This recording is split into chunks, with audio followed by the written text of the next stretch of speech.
I have the pleasure of having two PhD students here with us. Our first speaker is Mike Zevin. He's a PhD student at Northwestern University working with Vicky Calvera. And he's a member of the LIGO scientific collaboration. He works on the formation pathways of gravitational wave sources, what they can teach us about stellar evolution. And he's also involved in citizen science. He helped develop Gravity Spy on Zooniverse. And today he's going to be telling us about deciphering the landscape of binary black hole formation channels. Thanks. Can you hear me okay? All right, fabulous. Well, this is the first stop in like a 2-week tour of different places, so hopefully this is the one where I will be the least burnt out from giving talks like this, so I'm glad to be doing it here at CFA. So like I was introduced, my name is Mike Zevin. I'm in the last year of my PhD at Northwestern. I work with Vicky, but I also work with a slew of other people on some of the projects that I'm going to be talking about today.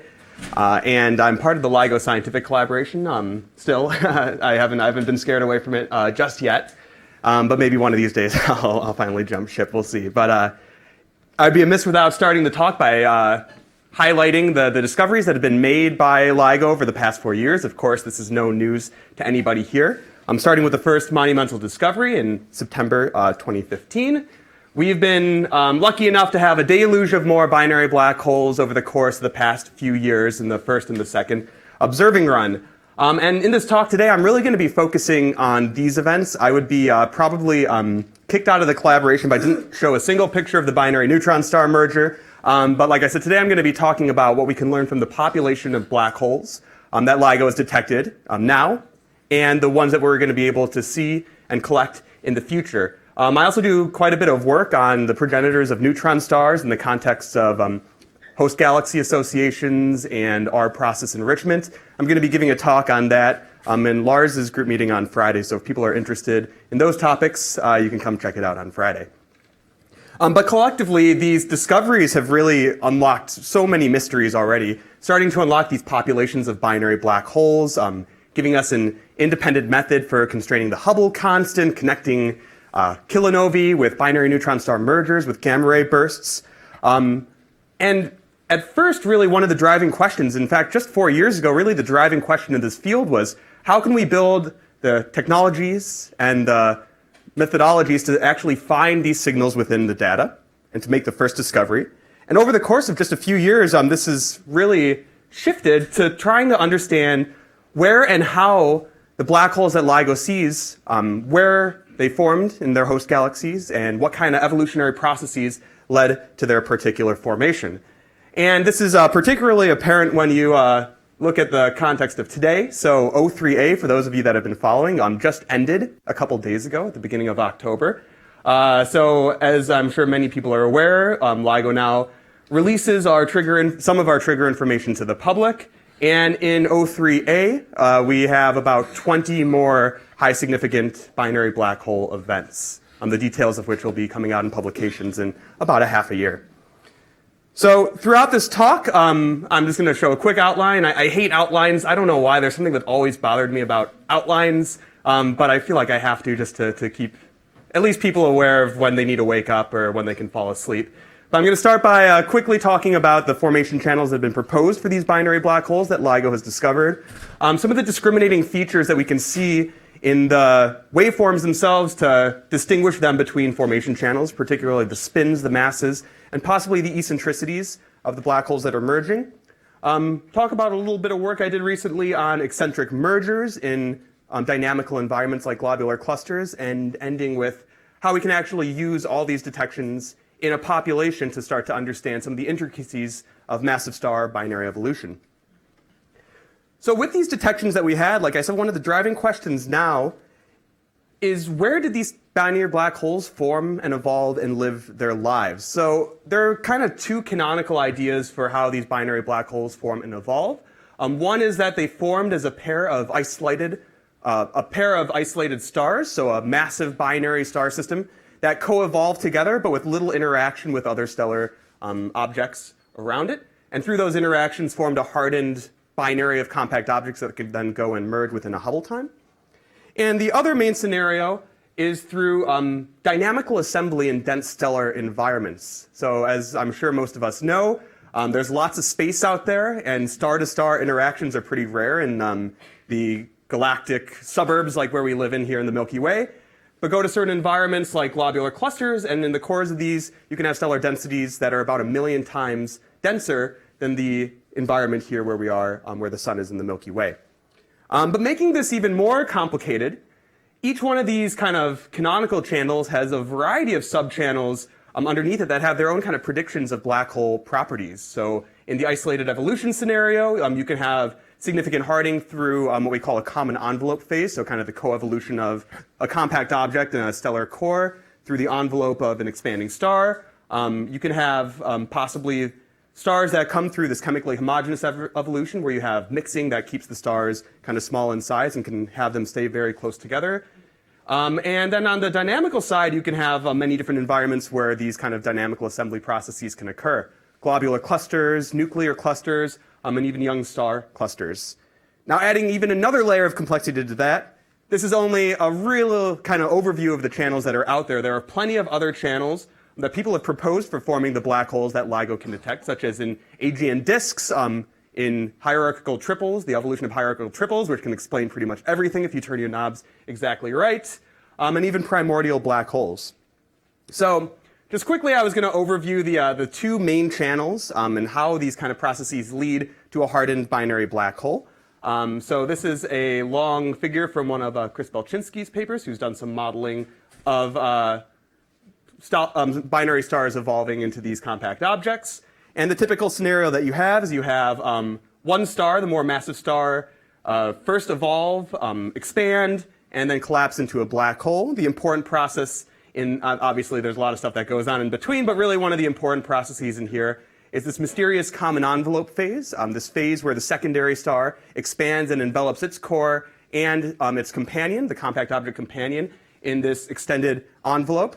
They can then, their orbit will then shrink through friction as it's moving through this envelope, leading to a hardened binary system that can then collapse into a binary black hole. And this is really necessary in this particular scenario for these black holes to merge within a Hubble time.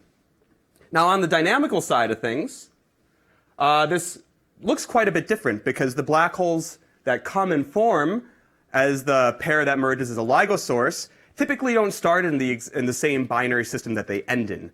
So these stars can either have another partner to begin with, or they can evolve in isolation. And the heaviest objects tend to sink towards the centers of these through dynamical friction, kind of creating this subcluster in this subpopulation in the centers of these globular clusters where the real extreme densities can happen. And through many different partner swaps, exchange interactions, hardening interactions, you can finally result in having a binary black hole that's hard enough that it can merge within the cluster environment, or that can get ejected and then evolve in isolation through the emission of gravitational waves until it actually merges as a LIGO source. So this was a really rapid overview of kind of two of the main channels. But really the question that we have today when we're trying to decipher where these black holes came from, and when we're trying to predict things about these black holes that can make them distinct compared to other channels, is how can we identify these distinctive features? How can we identify these distinctive characteristics that really pin them to one or a subpopulation of channels? And I like to think of it kind of as like a big game of Where's Waldo. We have a population of people here. They have lots of similarities, lots of differences. But we really want to find the distinguishing features that pinpoint them to a single population. So the striped sweater with glasses and a hat with a cane population. Now, of course, and unfortunately, black hole formation channels don't predict any black holes that wear red and white striped sweaters, so it's not as easy as that. But they do have many predictions as far as the intrinsic and even the extrinsic properties of these binary black hole mergers. So what kind of properties are we talking about when we're talking about the black holes that we're seeing with LIGO? One obvious one is the mass, how heavy these black holes are. The mass ratios, how big one black hole is compared to another one. The spin magnitude, so black holes can be spinning, and depending on how fast they're spinning, it might point to one channel compared to another. In addition to this, the spin directions, the tilts of the spins. Orbital eccentricities could possibly help unveil which path they come from, and even their redshift, and more importantly, their evolution as a function of redshift. Now, one of the things that I'm most interested in is looking at the black holes that formed in those dense dynamical environments like globular clusters. And the reason that I'm so excited about these is because black holes that form in these dense dynamical environments actually have really distinct predictions of almost all of these features. Not just different distributions, but actually create black holes that are impossible to create with other scenarios, as far as we understand in the context of isolated binary evolution. So this is a great image, great visualization from Carl Rodriguez, who's here at ITC now, that is showing one of the globular cluster models that we use in our analyses. So the first thing that I'm going to talk about that's thrown around a lot is black hole spins. Now, black holes that evolve in isolation retain kind of memory of their previous interactions. So mass transfer and tides will tend to align the spins of these binaries with the orbital angular momentum. So in principle, we can expect that the coevolution that happens before the formation of these black holes will lead to relatively aligned spins. Whereas in dynamical assembly, like I was saying before, the black holes that come and make their final partner didn't necessarily co-evolve together, and they likely actually didn't co-evolve together. They formed in their own systems and came and interacted and formed a bound binary much later in their life. So it's expected that the spin vectors of the black holes will be completely isotropically oriented, so completely randomized. So this might seem like an easy game at first. I really wanted to quickly say, because I'm sure if people in the audience know these terms, but one term that we use all the time in gravitational wave astrophysics is the effective spin. This is used because it's one of the best measured spin parameters that you can get from gravitational wave data analysis, and it's essentially the mass-weighted spin components aligned with the orbital angular momentum. So you're looking at the projection of the spins on the kind of z-axis of these binaries. And I'll show you really quick. I just generated these waveforms yesterday really quickly, but how changing the effective spin, this kind of projected spin along the angular momentum, affects the waveform and why it's such a great thing to measure. If you increase the effective spin, you increase the total angular momentum of the system, and you cause it to in-spiral, have more cycles in band and in-spiral for a longer time. Compared to when it's anti-aligned, it's a little hard to see, but when you have oppositely aligned spins, it'll also change the frequency evolution of the waveform. Now, the problem with spins is that even though isolated binaries will tend to align their spins, the processes that form the black holes at the end of their life will lead to possible misalignment of these spins. So the kicks that these black holes receive in their supernova explosion can then go about and misalign the spin of that formed black hole and its orientation with respect to the orbital angular momentum. So in this paper a few years back, Carl Rodriguez and myself led a project where we tried to look at this in the context of actual population models. So we looked at models of binaries that formed in isolation compared to those formed in clusters, and looked at the number of systems, really the fraction of systems, that would have spins that are completely anti-aligned with the angular momentum. Now, one important fact is that black holes, more massive black holes, will have less of a spin tilt at formation because they have more fallback from that supernova to kind of reduce the effect of that kick. So with clusters, obviously, since the spins are essentially isotropically aligned, we have about 50% of clusters having effective spins above 0 and 50% having below 0. And then these lines here, the red and blue lines, are showing different models for the supernova kicks that we assumed here.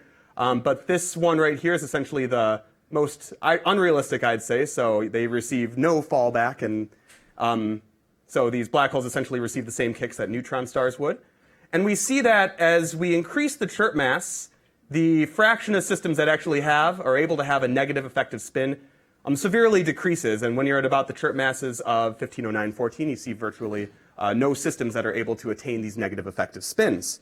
So this is great. If we have essentially high mass black holes with negative effective spins, boom, we've pinpointed these things to being formed dynamically, or at least not being formed in the typical field channels. But there's a problem to this, and the problem is, what if LIGO black holes have no spins? So what if the ones formed in the field and in the clusters both have very low spins? In that case, we won't really be able to pin them to having positive chi-effectives or negative effective spins. And at first, before the detection of gravitational waves, it was pretty, some assumed that black holes would have large natal spins because we see this population of wind-fed X-ray binaries that are assumed to have, that are found to have spins that are near maximal and assume that the spin is a natal spin because they don't have much spin up during their accretion. But recent work has found that, the evolutionary pathways for these X-ray binaries that have high measured spins may differ significantly from the ones that actually merge as LIGO sources. And some really recent work by Jim Fuller and Linao Ma has found that by analyzing the kind of angular momentum transport of these black holes, that most black holes that form from single stars at least will have pretty low natal spins. There are a couple of ways to spin them up in binaries. But for cluster binaries, for cluster black holes, since most of them form in isolation and don't go through these kind of spin-up pathways, it's really assumed that most of the black holes in these clusters should have fairly low natal spins if you believe kind of the angular momentum arguments from these papers. Now, what does that mean? Low natal spins are really nice because they actually reduce the effect of the gravitational wave recoil kick. So when a binary black hole merges, it'll actually have some momentum that'll push it in a direction because the anisotropic emission of gravitational waves instantaneously at merger. But this effect essentially decreases if you have near equal mass binaries or if you have very low spins. So if you have low spin black holes in these clusters, the kick that they get from the merger itself can possibly keep it inside of the cluster environment. I mean, these are really shallow gravitational potentials. We're talking about escape velocities of 50 kilometers per second or so. But if these things retain in the cluster environment, they can actually go on to find another partner and possibly merge again. And this is what we call a hierarchical black hole merger. Now, the nice things about these hierarchical mergers in clusters are, one, they might have masses that are larger than the typical black hole mergers. And two, because that merger product from the first merger, essentially the merger product black hole gained the angular momentum of the orbit from that first merger, they attain spins that are near about 0.7. So even if you have low natal spins at birth, you're really pumping up the spins of these black holes. And single star evolution, isolated binary evolution, actually predicts a dearth of black holes at these very high masses, above about 55 solar masses, due to the pair instability process, so essentially the conversion of photons in massive helium cores. So the conversion of photons to positron-electron pairs decreases the pressure support, which causes the core to collapse, the temperature to increase, and burning to start of some of these heavier elements. So it either leads to instabilities that'll blow off a lot of the material of the star and decrease the final remnant mass, or a process that will actually obliterate the star whatsoever. So this is called pulsational pair instability. And this is a pretty robust theoretical prediction. And like I said, predicts a dearth of black holes in this region. Now, I should mention, though, that the merger products of LIGO sources already exceed these numbers, but these are not the kind of first generation of stars. The first generations are predicted to have this gap here. Now, if black holes are actually born with these low natal spins, like I said, we can retain many of them in the clusters. So this is actually looking at the masses of black holes from cluster models. And the green ones here are bins in this histogram that have most of their things as second generation mergers. So in the green, both components are second generation black holes, and in the orange, at least one of the components is a second generation black hole. So this is a first generation plus a second generation. And the nice thing about this is if these spins are low, then we actually predict that a significant number of detectable mergers from globular clusters, greater than 20%, would have a second generation component. And of those, about 7% of the detectable mergers would have one of the component masses be above 55 solar masses. So this is another really nice way of possibly finding something that's distinctive of dynamics. And the great thing about kind of the dynamical formation scenario is no matter how you turn your spin knob, you're getting some kind of distinctive features. So the first option is if you have high spins, then eventually you'll have a significant population that has spins that are anti-aligned from the angular momentum that you could detect. And if you have low spins, then you start to have the buildup of these second generation mergers, and you lead to second generation mergers that we can observe with LIGO that have high spins because of the spins that you attain from the merger itself, and also high masses that can kind of occupy these regions of mass space that are inaccessible by isolated star evolution. So I'm going to skip ahead a couple slides because, of course, I'm taking too much time, and talk about something that I've been thinking about recently as well, which is eccentricity. So eccentricity in mergers affects the kind of amplitude and phase modulation of these waveforms, so it's something that we could detect with LIGO. The problem is the eccentricity scales with the semi-major axis. So as you have dissipation of orbital energy with gravitational waves and you shrink the orbit, you also damp the eccentricity in these signals, particularly if these things are inspiraling over a long period of time. And the other side of this, though, is that the inspiral time scales steeply with eccentricity as well, inversely and steeply, so that very high eccentricities lead to very short inspiral times. And to get these eccentric mergers in the LIGO band, you actually need to have binary black holes form very rapidly and at very hardened orbits. And one of the ways that you can do this is, again, inside the cores of clusters. So in the dense cores of these globular clusters that have these stellar densities that are 1 million times greater than our solar neighborhood, like I said, you can have these rapid and highly eccentric black hole mergers through what we call resonating interactions, these chaotic interactions that happen with 3 or 4 bodies in the cores of these clusters. Now, one of the things that you need to take into account when you're looking at the evolution of these systems are the post-Newtonian effects to the kind of acceleration. So you have an n-body system, 3 or 4 body system, and the acceleration vector itself actually has contributions from these higher order post-Newtonian terms. If you're talking about stars, they're never getting close enough to be able to move fast enough for these post-Newtonian terms to really have any kind of effect. But black holes are quite a different story.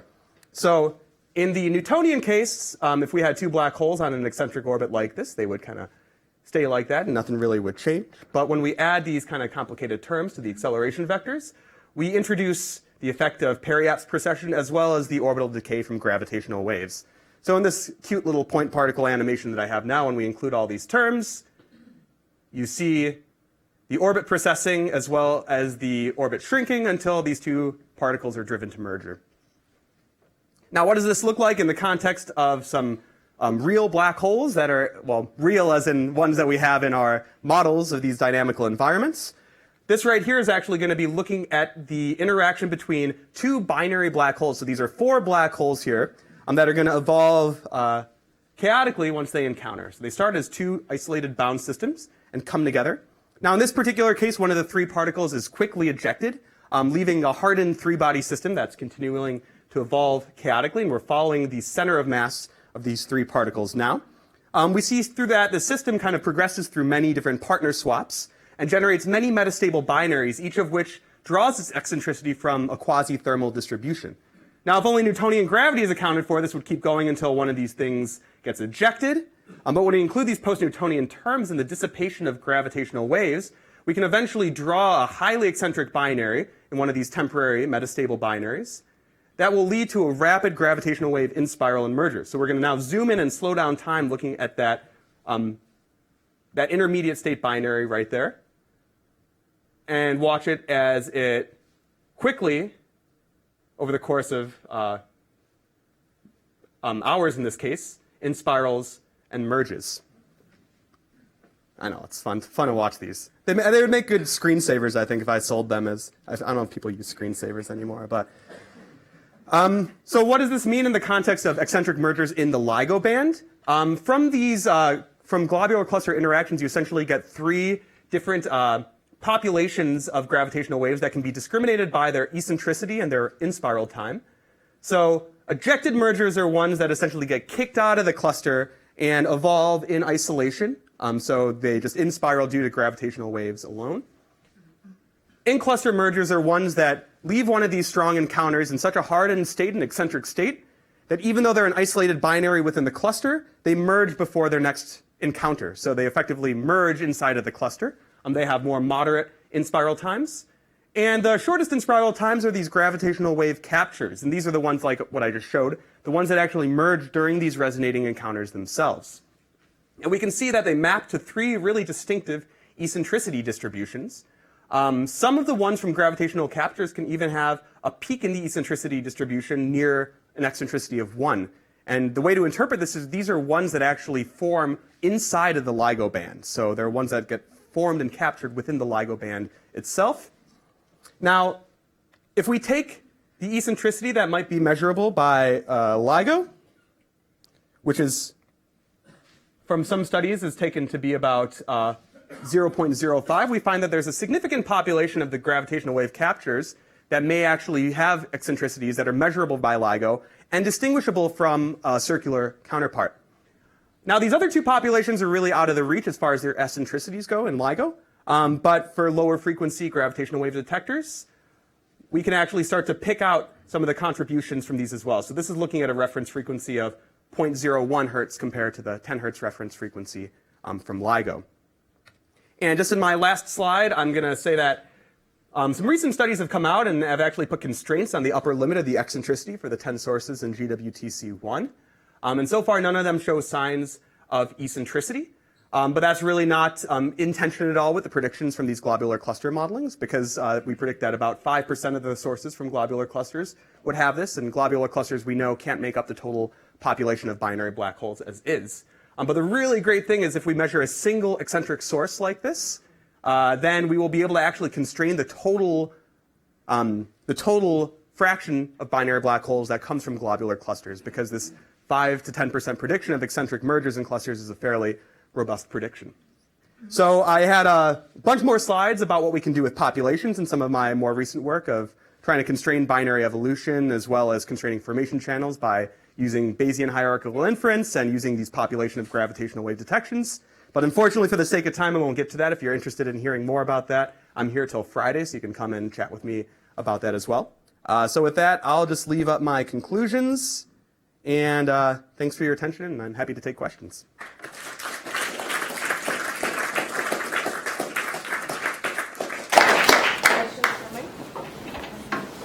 In one of your previous slides, you showed that basically you have to start from 20 solar mass black holes in the local cluster. Well, your initial position was 20 solar mass black holes. Where do you get these black holes from? From what I know, in global clusters, there are only a few detections, and there was this nature paper by J. Strader, who is a few solar mass black holes and F22, and I don't recall any others. So those are, first of all, not. So there are two answers to this question. First of all, those are far from complete searches for the black holes in globular clusters.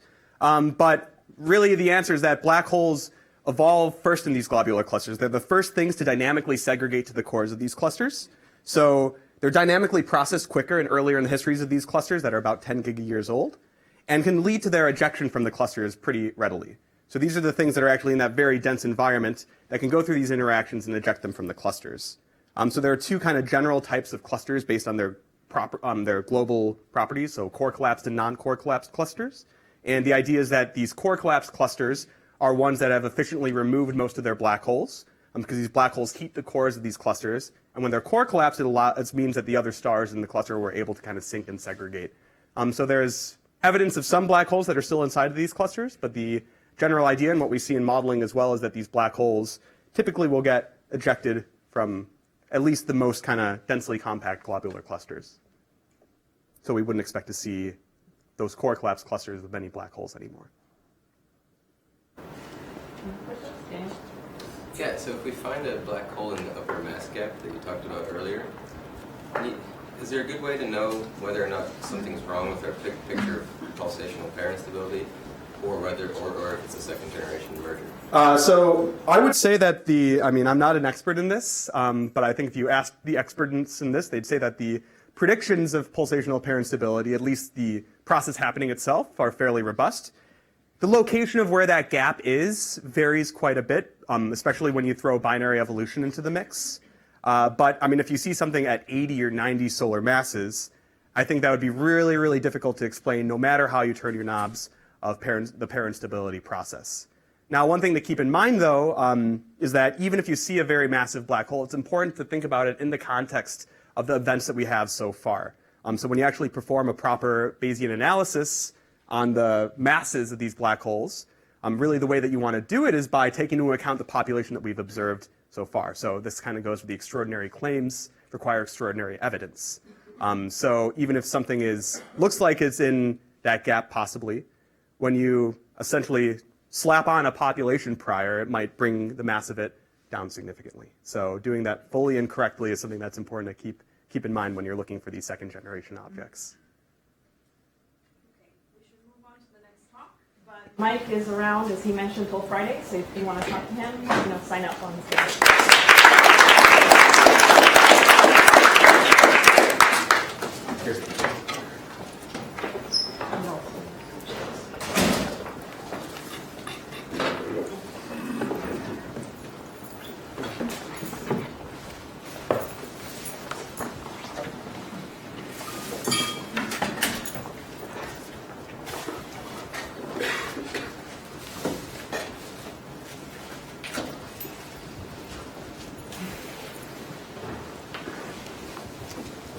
And our next speaker is Kristian Ehlert.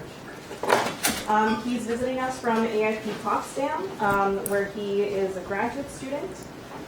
He studies the impact of jets and cosmic rays on the intercluster medium. Today, he's going to be telling us about AGN heating with cosmic rays in a magnetized, turbulent intracluster medium. Is this working? No? Yeah? Okay. Right, so I'm at Potsdam with my supervisor Christoph Frommer, and then there is Rainer Weinberger, who is working here at the moment, and he developed the jet module I'm using, and Rüdiger and Volker Springer are the main developers of a repo, which is the code I'm using. So I'll talk about AGN heating with cosmic rays in galaxy clusters. And the main motivation for this is the so-called cooling flow problem. And it basically states that we know that the cooling time in clusters is much lower than the Hubble time, so that we expect some kind of cooling, or a lot of cooling actually, of a lot of gas that flows into the center, which is not observed. So the star formation rate in the clusters is relatively low, and there's also a lack of gas below 1 to 2 keV in X-ray, which means that something must be heating the cluster, or the gas. And we think it's AGNs. So you observe them in radio in most clusters, and you also see these cavities in X-ray. So these are bubbles that have been previously inflated by the jet. And you can estimate their volume and the pressure in the cluster, and then you have the energy basically of the jet. And if you assume a time scale for this, you get the jet power.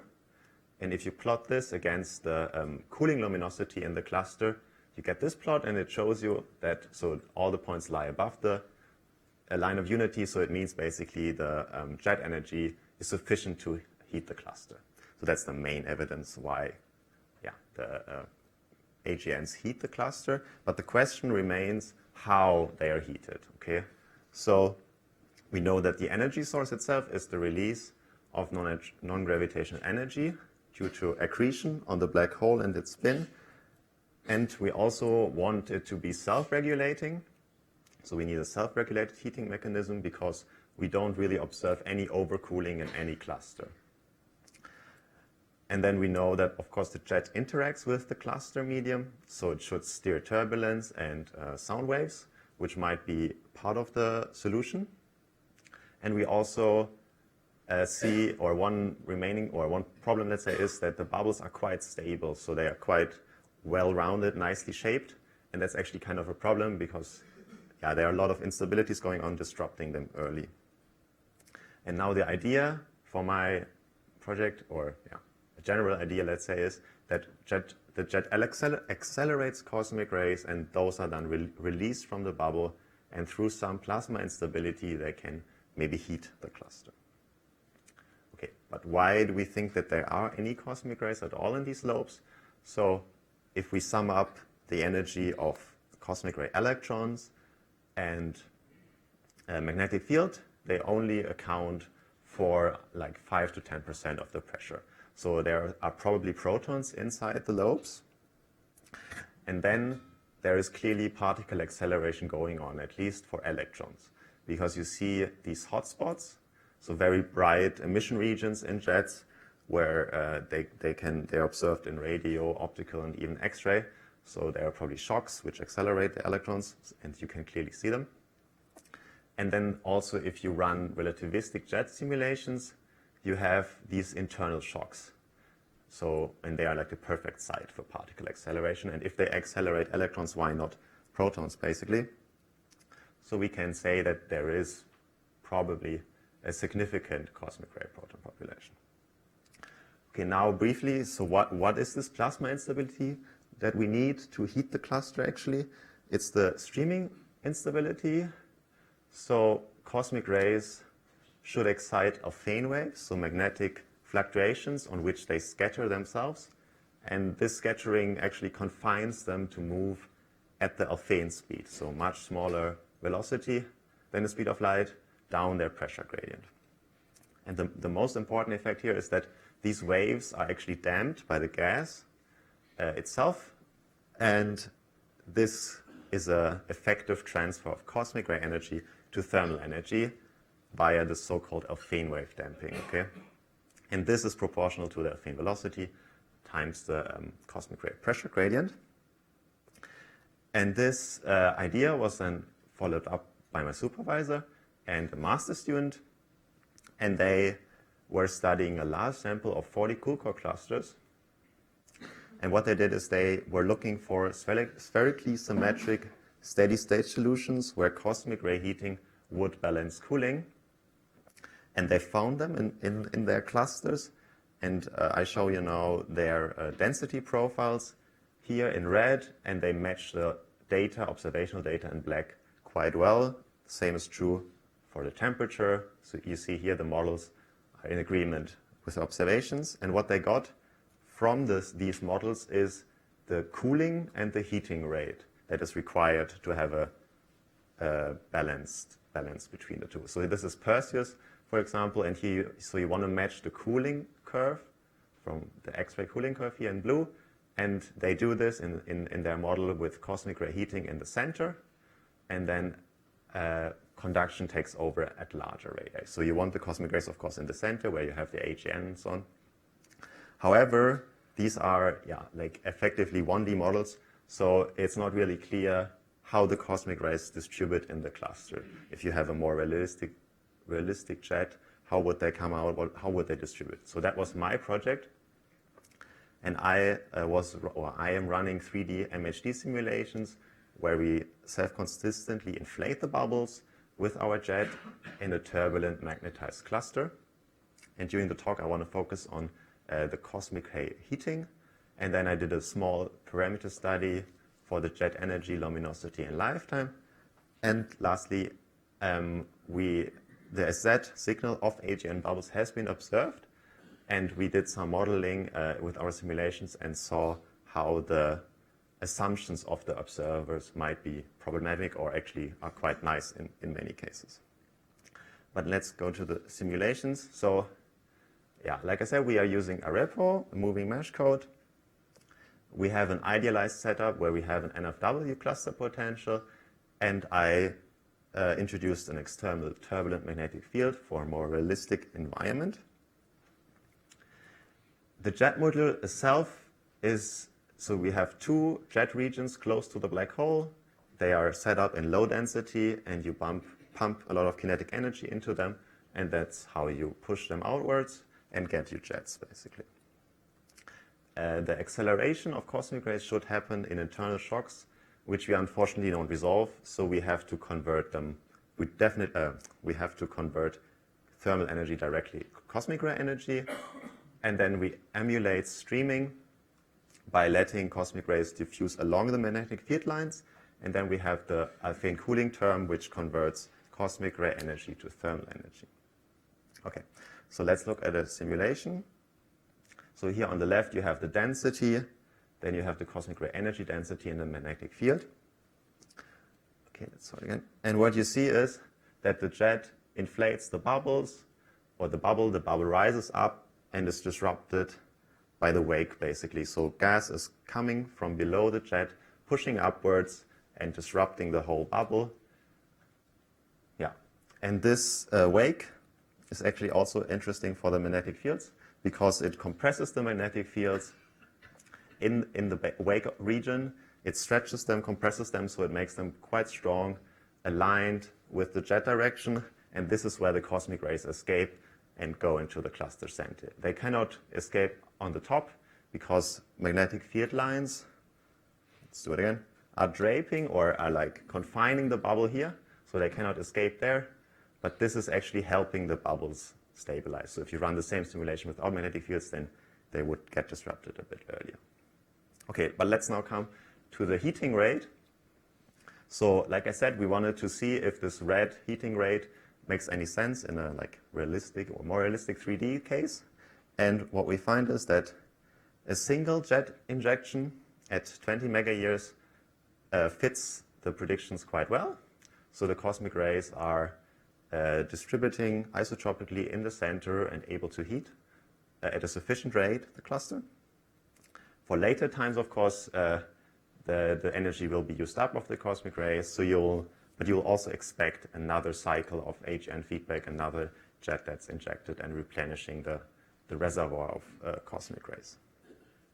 Okay, and then, like I said, we not only ran one simulation, but a few of them, and from left to right, we increase the luminosity of the jet, and from top to bottom, the jet lifetime. So here you have the low energy jets, and you see that they disrupt very early in the center, and that's where they dump, of course, the cosmic rays. So they will stay isotropically in the center, whereas these high energy jets just pierce through the cluster and like all the energy is lost in the outskirt of the cluster. But of course, these are fortunately the ones that we observe in the clusters. So these are the ones that give us, so this is now cosmic rays, and you see that they give us the cosmic rays in the center where we need them, and they also distribute them kind of isotropically, which is promising. And as you see, they are still there, like they are still present, even though if you would look at these bubbles in X-ray, you probably wouldn't observe them anymore because the density contrast is so low, and they have been disrupted already. Okay, now the second project was that I looked at a now much bigger jet, much more powerful event, which is similar to MSO 735, which was observed in SZ. So this one is the most powerful event, the biggest bubbles we have observed so far, and that's why they targeted it with their observation. But let's look at the SZ effect briefly. So what it is, it's a frequency-dependent shift of the CMB spectrum to higher frequencies. And then there are different effects. So first you have the thermal effect, where you have the thermal SC effect, where thermal electrons from the cluster upscatter the photons, and this gives you the strongest signal. Because there's also the kinetic effect, and this is if the cluster moves relative to the CMB, but this is a much smaller spectral distortion. The same is true for the relativistic particles in the AGN bubbles. They will also inverse Compton upscatter the photons to high energies, but their distortion is also relatively small because there are few of them. Okay, and now the idea for the observation was, of course, they have to assume the shape of the bubble, and they assumed it to be an ellipsoid. And then what they did is they have these two ellipsoids, and then they fill the ellipsoids with electrons of a certain temperature and try to match the SZ observation basically with this theoretical model. So they did it with MS0735. This is the cluster in X-ray, and here you see these huge cavities. You also see them in SZ. So here the distortion is a bit smaller, so you see them as a dip. And these are my simulations. So on the right, we have the spectral distortion, and here you see the bubbles. They give a lower distortion than the cluster itself, and especially as this bow shock. Okay, so this is the shocked material when the jet was injecting, and this gives a huge signal. Okay, so this bumps up the SZ significantly, and this is important later. Okay, so if I now go along the stagnation line of the bubble and I look at only one bubble, then I get something like this. So this is now the sec distortion as a function of radius. And if I just fill the bubble with thermal energy, of course, they will just look like the cluster. So there won't be any bubble, no depression, no trough. But if I fill it with hotter gas, then the distortion will be a bit less in this region, so you'll get this dip. And if you fill it with even more power, more high energy, or hotter, so to say, relativistic electrons, you will get an even deeper trough. Okay? And now we can look at the observers or at their models. So this is now, if you assume the bubbles to be an ellipsoid, and you just cut them out from the cluster, and then you fill them with relativistic electrons. And now I did the same with my simulation. So the shape is quite well matched. The only problem is in the center and here, where you have a clear difference between observing and between the model, the idealized model, and the observation, the idealized modeling and my simulation. But this is due to the bow shock. So this gives a huge signal, which was not included here in my modeling. Of course, the observers included this bow shock. They had X-ray data, which gives them the bow shock immediately, or the thermal pressure. But it was not included, and this gives makes a big difference. Okay. And now, finally, I wanted to show you these pictures. And they look quite similar. So these are asset maps of my simulation. And they look quite similar, but what I did was that these are snapshots for progressively longer time, but I inclined them towards the observer. So that's why they have the same distance, basically. They ran a bit longer, so they should be up further, but I inclined them towards us, so they are the same distance. And this has a profound effect on the signal and on the modeling, because basically it's because of the bow shock, or because of the shocked material, okay? Because if you incline it a lot towards you, then you will probe the shocked regions at a longer depth. So you get more signal, so you'll increase, in blue you'll increase the SZ signal artificially, kind of, because you see more of the shocked region. And the problem is that the angle of inclination is not really constrained observationally. It's hard to do that. However, maybe in the future, it's possible to observe the kinetic SZ effect, okay? So far, it's too small of an effect. It cannot be observed yet with the telescopes, but in the future it might. And then, of course, there is a clear signal here. So, of course, one of them is moving towards us, the other one in the opposite direction. So you get an opposite sign of the signal. And then it's also relatively strong because this is actually the bow shock material. So this is high density gas pushing in the back of the bubble, and high density, high thermal pressure means that it has a kind of strong signal, relatively strong signal. The more you incline it towards you, of course, the stronger the signal is supposed to be. Okay, and that already brings me to my summary.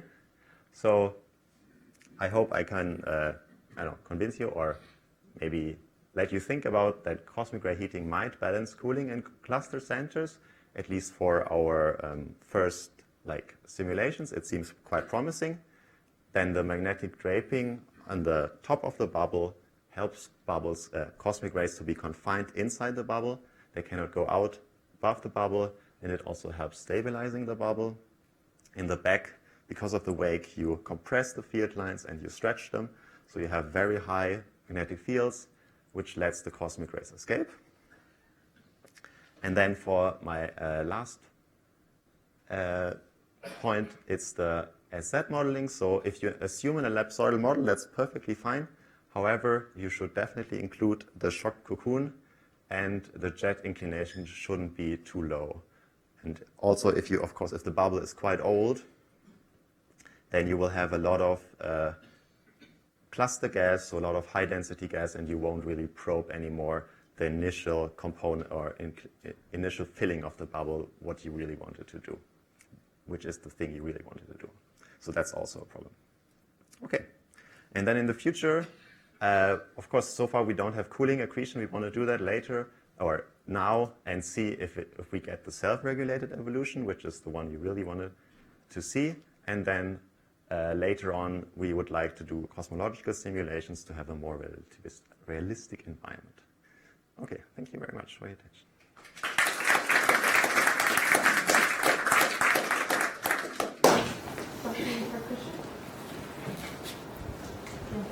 So what energy do these cosmic rays get accelerated to?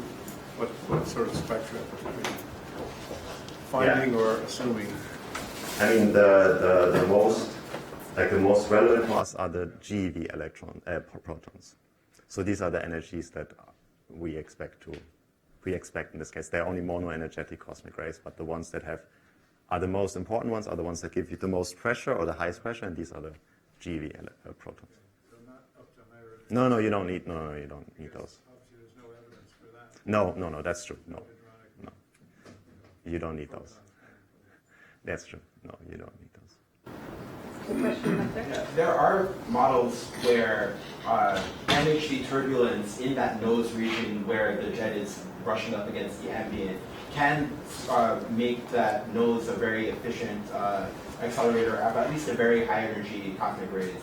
And in particular, some of these instabilities include the drift cyclotron Mossel instability, and these are triggered when pressure gradients cause electron drift waves in the nose that help accelerate ions. So at least for the very high energy cosmic rays, there are some models where that nose can, at least with the appropriate MHD turbulence, cause efficient cosmic ray acceleration, and there can be escape from the nose vertically.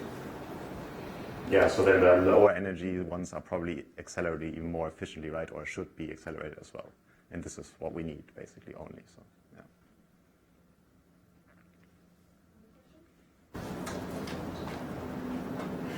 Not. So Kristian is going to be around till next week, correct? So feel free to sign up on his schedule and meet with him. And let's thank both of our speakers again.